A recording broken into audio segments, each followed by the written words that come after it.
What's up, guys? Welcome to your 75th Android tutorial for the new boss, and again with me, Travis.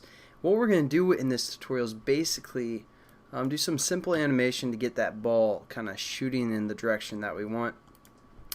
And obviously, if you guys have done Java programming before or any kind of game programming, you're probably going to look at this tutorial and the next one and be like, what is he doing? It is because what I am going to do is probably terrible programming, but I'm trying to teach you guys the concepts and what you guys need to learn for this. Obviously, I'm probably going to create some kind of a game development series on my channel at my Bring Back, so you guys can subscribe and look forward to that. But you know, for this new Boston series that I'm doing, probably won't get too much into the animation. I just kind of want to show you what's up. So first thing we're going to do is we're going to create some more floats. We're going to call one dx and dy for change in x and change in y direction. And then we're also going to create one called animate x and animate y. And then we're also going to create one more called scaled x and scaled y. So a lot of variables there. And now let's set them all up to be equal to 0 at the beginning. So we're just going to say dy equals dx equals dy equals. So what I did is just clip the video, save some time, but basically I just said dx equals dy equals ana x, ana y, scaled x, scaled y, and they all are equal to 0. It's kind of setting them all equal to 0 to start with, which is good. So now what we're going to do is we're basically going to go into our our up motion event right here and set up our changes, or dx and our dy. So our dx is going to be the change in the x direction. So what we're going to say is our final x minus our starting x, and that'll give us the change in the x direction. And then we're also going to say dy is equal to our final y and our minus our starting y. And let's say our screen's 400 or 800 pixels by 800 pixels. Basically, this change in x could be up to 800, up to quite a few pixels, like 1,000 or something like that. I don't know the math exactly, but so we don't want it to be that big. So what we're going to do is we're going to kind of scale it down.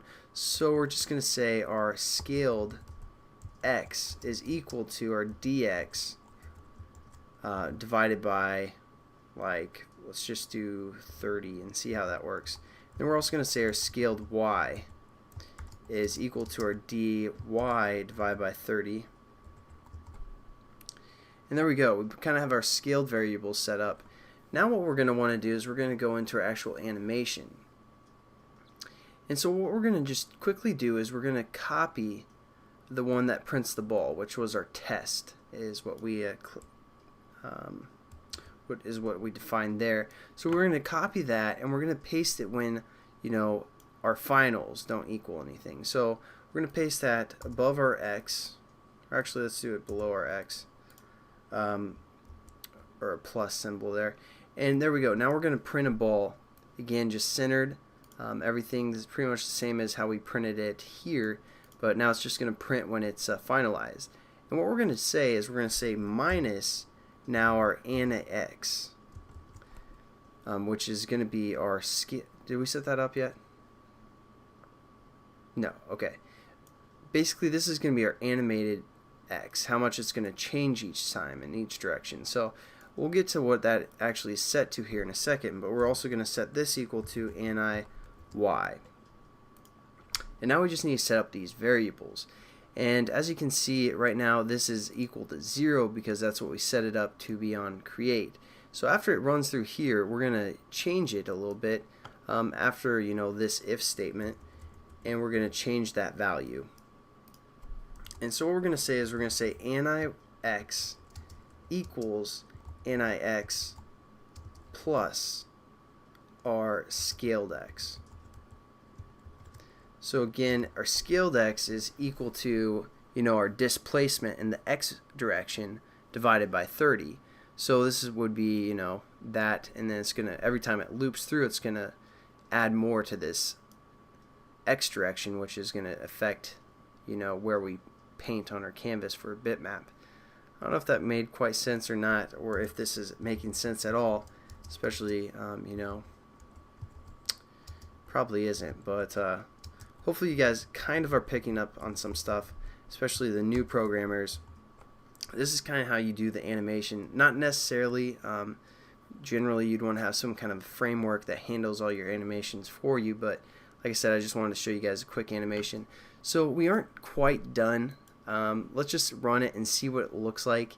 Obviously there's going to be quite a few things that we still need to do, and we'll finish up in the next tutorial, but we kind of got the basics down.